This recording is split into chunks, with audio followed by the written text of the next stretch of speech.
a pleasure to have a chance to speak with you. People like yourself, I'm always so intrigued with because music is such a massive thing. And to know that somebody like yourself has had history, made history, seen history, been part of it, you're the kind of person I could sit there and talk to for days. Um, and you're going to be coming to, you're going to be here in Toronto too as we speak. You're going to be here for a book signing.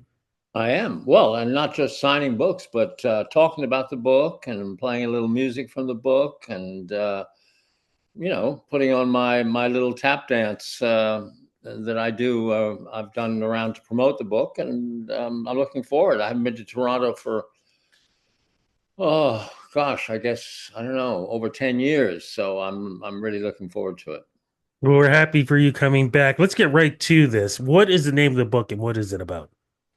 The book is called "And the Roots of Rhythm Remain," and it is, I guess the best way to explain it is, I have these bookshelves at home with lots of books on music. It's full of biographies of Miles Davis, Louis Armstrong, Jarvis Cocker, Bob Dylan, the Beatles, almost all of it in the Anglo American realm somehow. And what I set out to do with this book was to tell the kind of stories everybody knows, about how, James Brown used to go and watch Little Richard to learn the moves, how Mick Jagger met Keith Richards on a railway platform because they both had kind of cool records under their arms. These kind of anecdotes that we have about the popular music that everybody knows. People don't know these stories about music from other countries, other cultures that have been so important in shaping our culture. The culture from Cuba, the culture from Brazil, culture from Eastern Europe, India, Argentina, Congo, Nigeria, all these places have had a big effect on our music. And we don't have those stories, the kind of cool stories about um, the world of tango in Buenos Aires, the turn of the century, or the stories about Dizzy Gillespie and Chano Pozo jamming together in 1947 at Carnegie Hall, and how the implications of that. Anyway, I basically just set out to tell stories about the music that we've all heard or heard about or felt its influence, but we don't really know that much about where it came from, how it evolved, who were the key figures, their stories. But there are certain stories that you have actually seen and been at, correct? Yeah, but I mean, that's not the. I mean, I bring myself into the picture whenever Hmm. it's relevant, but I can't say that, my experience. I made a bunch of records in Havana in the 90s, but, my experience with Cuban music is not as earth shaking as Dizzy Gillespie's. So I'm not going to, take that prize. But where I can illuminate something by telling about my own tale.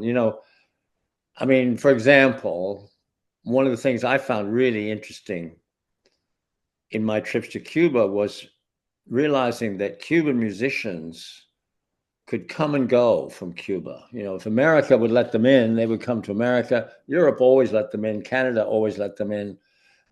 Jane Bunnett, did all those great projects with Cuban musicians, and they came to Canada. And and I worked with this group called Cubanismo, which was like an all-star band that came and played. And one night they were playing at the Manhattan Ballroom in New York, and people kept going over to a box to talk to somebody in the box. All the dancers were flocking around this box. And I realized they were getting autographs from El Duque, Orlando Fernandez, the pitcher who was playing for the Yankees then. And and I knew his story. He'd escaped on a boat, left a wedding party in the middle of the night with his wife, and they ended up on a sandbar thirsty, almost died before they got rescued, and he signed $1 million contract. What's the difference? Why can Cuban musicians go to Toronto and Paris and London and make lots of money and come back to Cuba and buy their mom a car and buy a house? And a baseball player can't. He has to escape that way. The answer, because Fidel doesn't dance, because Fidel doesn't care about music, but he loves baseball. And he really was obsessed with keeping all the best baseball players in Cuba so he could watch them. That's the story, so lots of little stories like that. How do you accumulate these stories and say these are the stories that's right for this book when you know, as I put my hand in from the beginning, so many stories that are out there? How did you even sit there and go, how do I do this? Well, like I just did a minute ago, I like talking to you. I just, it came into my head that it would be fun to talk about El Duque that night at the Manhattan Ballroom. And it kind, it's you just have a feel. I mean, I don't know. You can probably tell. I like talking, and I like writing. And to me, it's writing is like talking. You just let it flow, and then you go back. I mean, I found rewriting, taking, because I would write lots of stuff and then I'd go back and I'd prune it and I'd shape it and look at what works. And it was a lot like mixing. It was like taking a multi-track tape and you hear it. Oh, well, it sounds pretty good, but we don't really need that second guitar part or something. And you start bringing things down and narrowing the focus and trimming it and polishing and bring some more bottom end into the bass or whatever. That was like the process of rewriting. And so I felt I very much enjoyed that process. I didn't realize when I started that it was going to take me 17 years. But I might not have started if I'd known that. But once I got going, I couldn't stop. But let's talk a little bit about your background before that 17 years with the journalism, love of music. How did that all accumulate together? Because like I said, you've been part of this industry. Well, I grew up.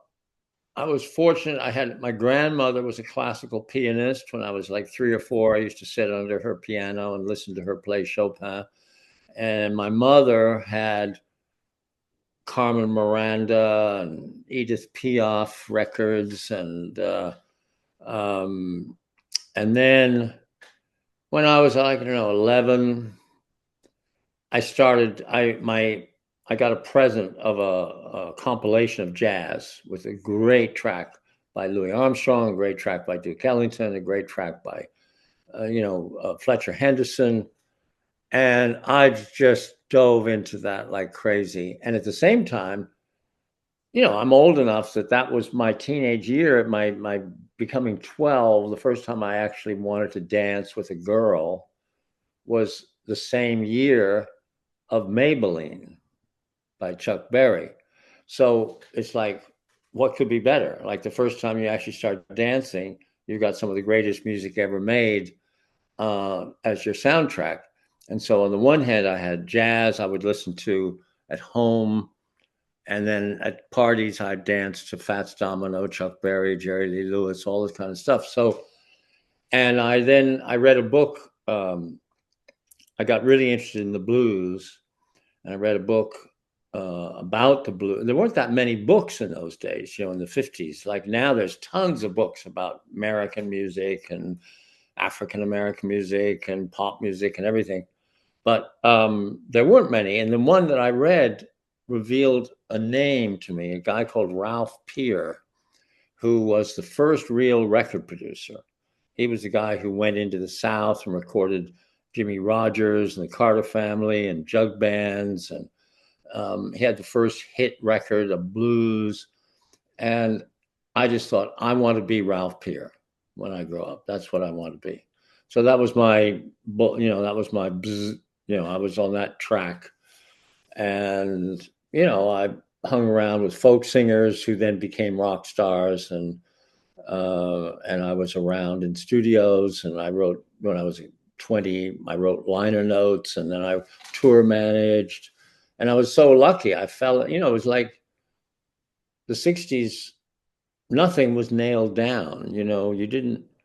There weren't like tons of people. Nobody thought of me. Nobody even knew what a record producer was. So I was like, unusual in my desire of what I wanted to be.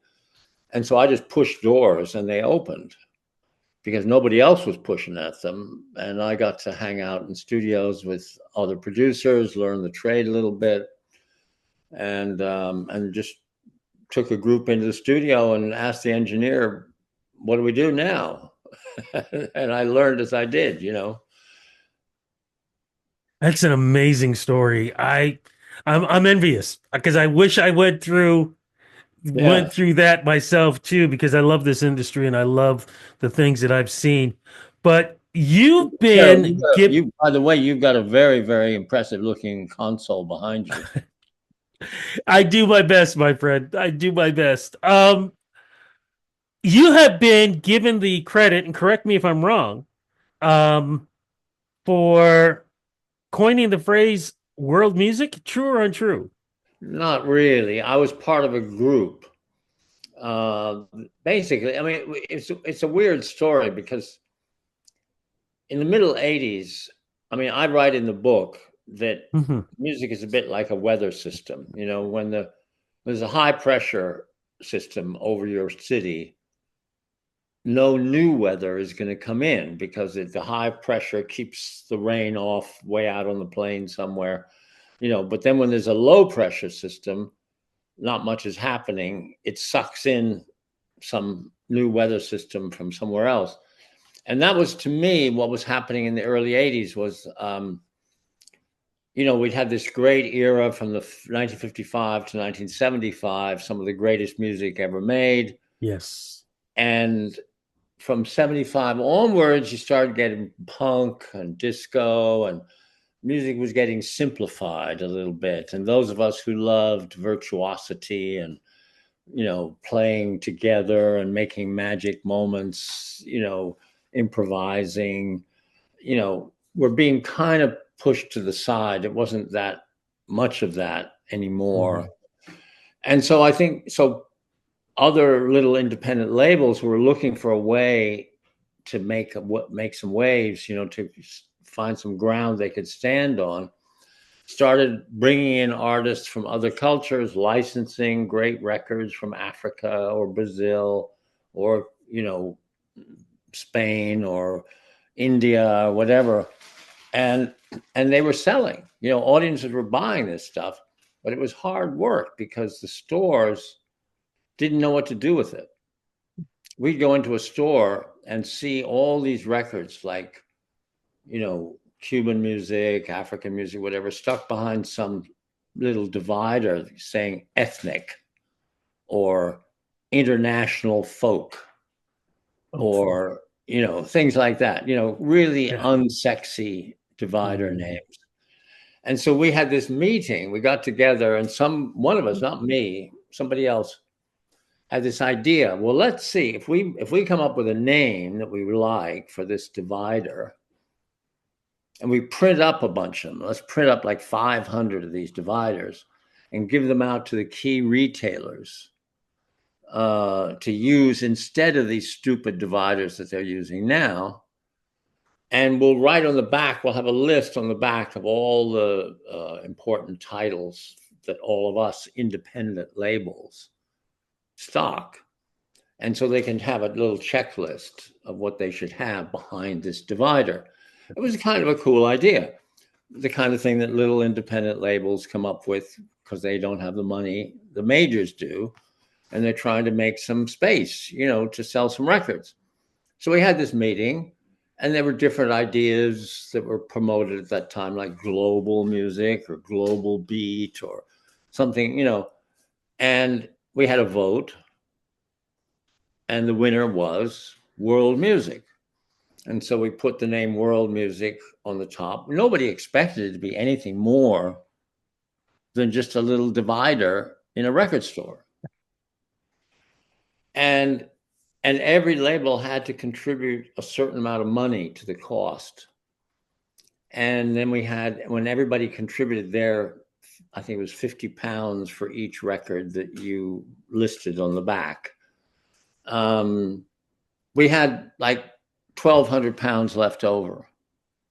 And we went to some woman who had a PR agency, and we said, will you take this £1,200? She said, that's not very much. I don't know what I can do for that, but I'll give it a go, just to publicize what we're doing. And like a month later, we had the cover of the Sunday Times color supplement, with a picture of Salif Keita on it saying, "World music, the new thing," and within like a year, every record store from Tokyo to Stockholm had a world music divider, and every art center had a world music season of concerts, and newspapers all over the world had like a monthly or weekly world music record review column, and every FM station had a late night world music program. And this whole thing was like Topsy, that it just ran out of control. And of course, once it gets to be so big, there are people who don't like it, who have a go at it, and then everybody takes a snapshot of who it was that invented this term. A bunch of middle-class white people sitting in a room in London, the heart of colonialism, and so obviously now, and it's almost laughable that now the Grammy Award is for not world music, global music. That makes all the difference, right? Oh my goodness. I'm sorry. I'm just glad you guys did come up with that, because what they were saying before, you saw my face. I was Yeah, cringing. I did not realize. I must have been too young back then yeah, going to yeah. record stores to see that. Where do you see music going in the future with what you've seen in the past, especially now because we've got the Spotify's and we've got a different language in the way music is being presented, said, and performed from, say, from what you knew growing up and from what I knew growing up. I'm my expertise is in looking backwards. My record collection goes way back to the 1920s. That golden age that I mean, most like 85% of I have 6,000 albums and probably 30,000 CDs sitting in my apartment in London. And almost, I would say 90% of that is during that 1925 to 75 era that we just talked about. And, you know, I recognize that one of music's most important functions, really important function, that should never be belittled, is to annoy the older generation. It's if teenagers' music doesn't annoy their parents, it's failed somehow. And I'm in my 80s, so I'm in the grandparents, great grandparents generation. So it's supposed to annoy me. And it does to a certain degree. I mean, just people ask me what the book covers, where I stopped, because I had to stop somewhere. And I say, well, it's simple. I start back with the Greeks and the Romans, but not very much. I just touch on that a little bit. But I really go up to the drum machine. And that's where I stop, because my book is about rhythms that come from the soil, that come from the culture, that come from people, drummers and bass players and piano players looking each other in the eye in a moment, and picking up the intensity of a rhythm track. Uh, that's the kind of music I'm writing about. And to be honest, I I'm interested sort of in what new stuff is coming down the line, but not as interested as the older stuff.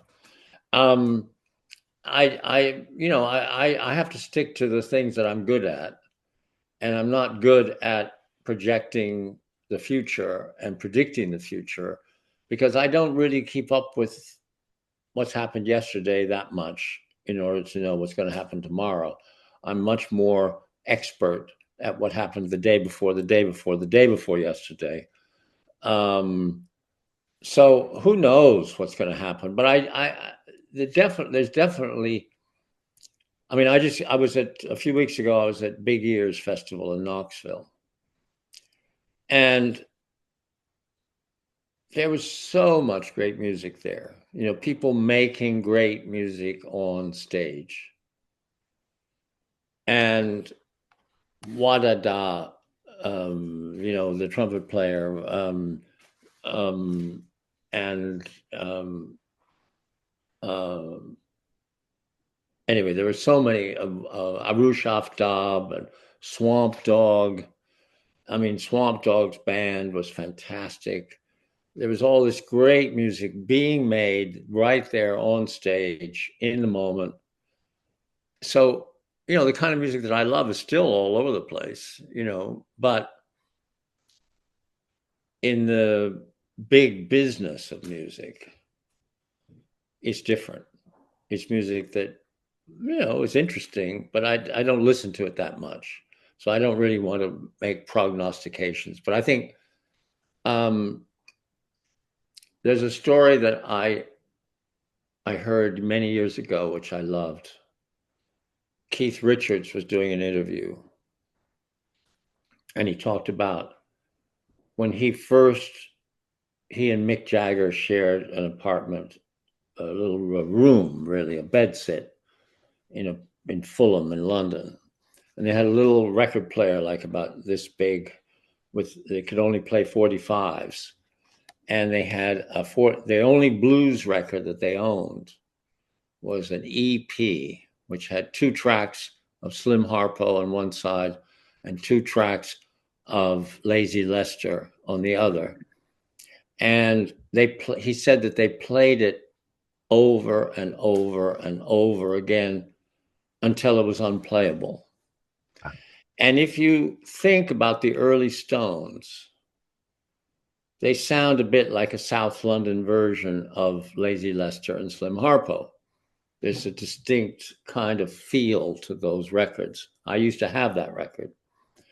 And I think if Jagger and Richard at that moment had Spotify, and they could have listened to every single Muddy Waters, every single Howling Wolf, every single Magic Sam, every single, everybody, they wouldn't have sounded like the Stones. It was like too much information, too much homogenization with too much, so that the narrowness of what they heard, just the, I mean, I'm sure they'd heard lots of other blues records before, but just the fact that you had to fight to get to hear stuff made it more vivid and more of a, I mean, one of the things that people find surprising when I talk about the 60s is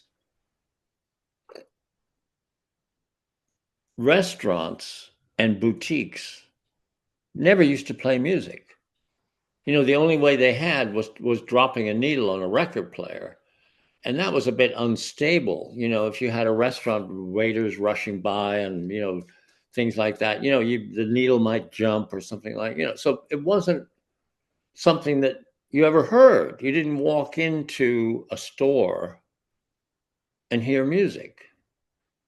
Music was rare or more rare and more special as a thing to hear. And I think the fact that, I mean, I love the fact that we can hear anything on YouTube and Spotify. As an old collector who knows what I want to hear. I read about something, I go and look it up, and I think that's great. But there's downsides, the homogenization of influence. And I don't know, I hear so many melodies these days. If you hear melodies, they're so flat. People don't jump, like an octave in a song very often, or even a fifth. So many melodies are like one note up, one note down, it's like very tightly compressed melodic amplitude. It's like people are almost afraid to leap, into the unknown. But I don't want to sound like an old curmudgeon who just says, the old days were better, because I'm sure there's fantastic stuff going on today, but I just am not the one to identify it. Yeah, no, and I hear you loud and clear because, as I always try to tell the youngins, you have no idea what it was like going into a record store and thumbing through for hours just to find something, not because you heard it, because you love the album cover. Right. So I Yeah. hear you loud and clear. Joe, thank you so much for this interview. It Okay. has Thank been you. a pleasure. Looking forward to you being here in Toronto. Yeah. And three thank o'clock you at the so. Rivoli. Oh, and before we go, where can we get the book? Well, the book is in lots of bookstores, and it's on Bookstores, Amazon Amazon. everywhere. And Fantastic. at my event, Rivoli at 3 o'clock, we'll be selling the books there. Fantastic. Joe, thank you so Okay. much for the interview. Thank you.